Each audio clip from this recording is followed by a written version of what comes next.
kita ya tentu dengan melihat dua hal. Yang pertama adalah struktur dan keterwakilan 30% perempuan dan kantorisasi, dan alhamdulillah kami sudah lihat langsung apa yang kita lakukan hari ini hasilnya sangat memuaskan.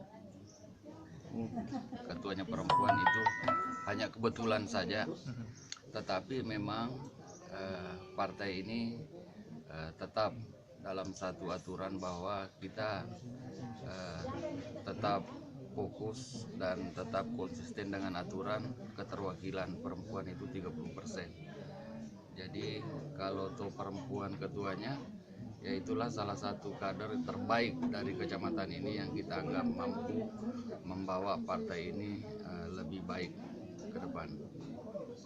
Ini kan sisa satu kecamatan yang belum kita verifikasi faktual dari DPW dan DPD yang kita lakukan bersama-sama.